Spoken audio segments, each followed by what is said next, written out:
Salut tout le monde, c'est Gwen, bienvenue dans cette nouvelle vidéo. Aujourd'hui, nous allons parler des différences entre une société cotée et non cotée en bourse. Vous êtes peut-être déjà demandé pourquoi vous ne trouvez pas toutes les sociétés cotées en bourse, comme par exemple Auchan ou Leclerc en France. Du coup, en fait, c'est normal parce que du coup, Leclerc et Auchan sont pas cotés en bourse et du coup sont non cotés, c'est-à-dire qu'en fait, c'est des investisseurs privés qui vont pouvoir investir dans ces entreprises et en plus, comme c'est des entreprises donc familiales comme Auchan et Leclerc, c'est détenu par des familles, du coup, ils ont tout intérêt à garder l'entreprise pour eux, pour leur famille et éviter un peu des investisseurs. Du coup, c'est pour ça, en fait, il y a plein de sociétés, heu, principalement plus des PME que vous ne trouverez pas sur la bourse, mais il y en a aussi dans les grandes entreprises. Certaines grandes entreprises décident de ne pas se coter en bourse. Du coup, nous allons voir dans cette vidéo pourquoi une société décide de devenir cotée en bourse, pourquoi une société peut décider de ne plus être cotée en bourse ou de ne pas l'être tout simplement. Et enfin, nous verrons donc les différences principales entre une société cotée et non cotée en bourse. Tout d'abord, une entreprise peut devenir cotée en bourse pour attirer de nouveaux investisseurs. C'est-à-dire qu'en fait, elle voudra donc souvent donc avoir du capital en plus, soit pour financer son fonctionnement interne et sa croissance interne, ou alors pour la croissance externe, c'est-à-dire pour essayer de racheter d'autres entreprises avec plus de capital. Si jamais c'est des nouvelles actions qui sont mises en circulation par d'augmentation de capital.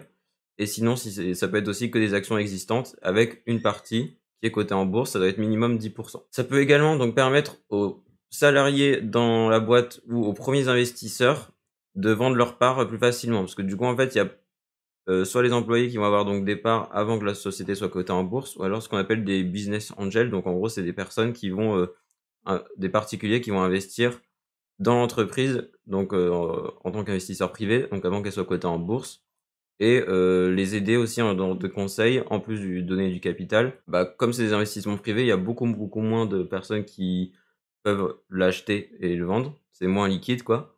Du coup, voilà, comme c'est coté en bourse, ça va être beaucoup plus simple pour ces personnes de pouvoir vendre leurs actions et surtout, elles vont le vendre plus cher et dégager une belle plus-value. Ensuite, ça peut être aussi donc pour renforcer leur notoriété, donc soit avec les nouveaux investisseurs qui peuvent découvrir des nouvelles entreprises et du coup, ça fait un peu parler d'elles et tout. On commence à plus en plus parler de l'entreprise et elle devient plus connue. Ou alors aussi vis-à-vis des banquiers, ou des fournisseurs ou encore des clients et dire: «Ah regardez, on est coté en bourse et tout, ça marche bien, on est trop fort et tout». Ça peut être aussi, pour, qu'on parle plus de l'entreprise en bien. Une société peut décider de ne pas être cotée en bourse donc pour, 4 raisons également donc. La première c'est garder son indépendance, donc comme je disais tout à l'heure, par exemple donc le Auchan c'est détenu par la famille Mullier et ils ont envie de rester actionnaires majoritaires pour, pouvoir, gérer leurs affaires, tranquillement et que ça reste dans la famille. Parce que du coup, s'ils ont moins de 50 de toutes les actions si le nombre d'actions est corrélé avec le nombre de droits de vote, ils seront plus majoritaires dans leurs décisions. Et en plus, du coup, ça leur permet aussi de garder tous les bénéfices pour, eux ou pour les, investisseurs privés. Ensuite, ça peut être aussi pour ne pas subir des obligations légales, conséquentes, en tant qu'entreprise parce qu'en fait, quand vous êtes coté en bourse, du coup, vous l'avez sûrement remarqué, mais du coup, il y a plein de bilans comptables qu'ils doivent publier, plein d'actualités, plein de bulletins d'information qu'ils doivent envoyer aux investisseurs. Dès qu'ils veulent faire une opération, ils doivent, alerter l'AMF, donc c'est l'autorité des marchés financiers. Et du coup, en fait, ça c'est beaucoup plus compliqué pour une entreprise parce que du coup, de tout mettre en public, quoi. Donc pareil, en fait, il y a rien de privé quasiment, ils doivent tout partager avec les investisseurs et donc après il y a des entreprises, ils ont pas trop envie de faire ça ou alors ils ont envie de garder, des informations pour eux, quoi. La 3e raison, c'est qu'en fait, du coup, les entreprises, elles peuvent avoir leurs actions qui sont exposées à la spéculation. C'est-à-dire qu'en fait, il y a des investisseurs qui vont peut-être faire, du day trading ou quoi, qui vont essayer d'acheter en début de journée et revendre à la fin de la journée et en fait donc ou d'investir sur du très court terme et donc en fait, il y a beaucoup de personnes qui font ça. Ça peut faire, des un cours de l'action en dents de scie, quoi et faire, un cours très volatile. Ce cours très volatile, il peut faire fuir, soit les investisseurs qui étaient déjà là au début, soit, ça peut faire fuir donc de nouveaux investisseurs et du coup, en fait, finalement, il y a pas beaucoup de nouveaux investisseurs. Il y a que ceux qui, vont, spéculer sur le court terme et du coup, en fait, ça peut montrer que l'action, elle est pas solide et qu'elle arrête pas de bouger tout le temps. Donc, ça donne pas trop envie d'investir dedans si pour les investisseurs qui recherchent une certaine sécurité, une certaine stabilité. La 4e raison, c'est faire l'objet d'une OPA, hostile. Donc OPA, c'est offre publique d'achat et donc là, on dit hostile, c'est-à-dire qu'en fait, la société B qui veut se faire racheter elle est pas d'accord avec ce rachat, elle a pas envie de fusionner ou de se faire racheter, donc on dirait que c'est hostile. Si c'est, pas hostile, on dirait que c'est amical. Des OPA hostiles, ça peut arriver quand, en fait, il y a pas d'actionnaire majoritaire, donc à plus de 50 et que, par exemple, le premier actionnaire, il est à 10, le deuxième 5 et qu'en fait, c'est très, bah, «éclaté» quoi, entre guillemets. Il y a beaucoup, d'actionnaires partout. Du coup, en fait, c'est plus facile de s'imposer, de racheter la société en question. Donc quelles sont les différences, entre une société cotée et non cotée? Donc la première différence importante entre une société cotée et non cotée, c'est la liquidité des titres. Donc quand vous êtes sur un marché public comme en bourse, du coup, il y a beaucoup d'investisseurs qui sont sur le coup et du coup, c'est plus facile d'acheter et de vendre. Donc du coup, on dirait que c'est un marché très liquide.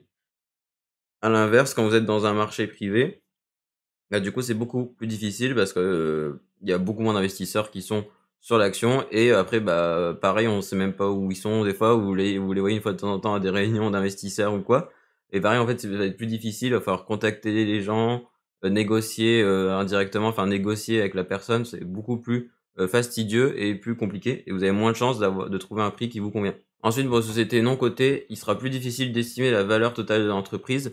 En fait, il faudra que l'entreprise elle fasse appel à des experts qui puissent estimer la valeur, de l'entreprise. Alors que pour un marché public, bah, en fait, il y a la capitalisation boursière, donc c'est juste le cours de l'action fois le nombre d'actions en circulation et du coup, après, ça peut très vite monter en millions, en milliards, voilà, pour les grandes sociétés et du coup, en fait, donc pareil, ça va être plus difficile donc d'estimer la valeur d'entreprise globale et du coup de chaque part ou de chaque action, pour les investisseurs. Et donc pareil après donc pour la bourse, donc publique, enfin pour, les échanges publics en bourse, bah, la bourse elle est ouverte du lundi au vendredi de 9h à 17h30 et donc, le cours il change en continu quoi. Dès qu'il y a des échanges, ça change rapidement donc, le prix également il est plus précis. C'est plus facile de savoir combien ça coûte à un instant T. Enfin du coup, si vous voulez investir dans une société cotée, vous aurez beaucoup plus d'informations disponibles. Là, c'est ce qu'on disait tout à l'heure, comme, ils sont obligés de publier toutes les informations, importantes en tant qu'entreprise et ben, du coup, en tant qu'investisseur, on a accès à tous les bilans comptables, tous les résultats et cetera. Alors pour une société privée, elle peut très bien partager, très peu d'informations, voire pas du tout, ou alors faut bien se renseigner et aller demander directement à la société. Enfin, c'est beaucoup plus difficile d'avoir ces informations, disponibles pour les investisseurs. À noter cependant du coup que pour les sociétés non cotées, il y a une fiscalité particulière, pour, l'impôt sur le revenu. En fait, si vous investissez donc dans des PME non cotées, donc des petites et moyennes entreprises et ben, donc vous aurez une réduction d'impôt sur le revenu de 18. Donc c'est, bah, c'est déjà pas mal, hein et dans la limite de 50 000 € d'actions. Donc c'est-à-dire qu'en fait, vous pouvez avoir jusqu'à 9 000 € de réduction, par personne dans un foyer fiscal. Bah et je vous mettrai donc également dans la description un lien qui, récapitule bien, donc c'est un lien de service public quoi, enfin du gouvernement qui récapitule bien la fiscalité pour, ce type d'investissement, donc avec qui peut en bénéficier, quelles sont les conditions relatives à la société, parce que du coup, il y a pas toutes les sociétés qui sont éligibles. Voilà, bah, du coup, c'est la fin de cette vidéo, j'espère qu'elle vous aura plu. Si vous avez des questions en commentaire, n'hésitez pas, je me ferai un plaisir de vous répondre et on se dit à très vite, portez-vous bien, salut!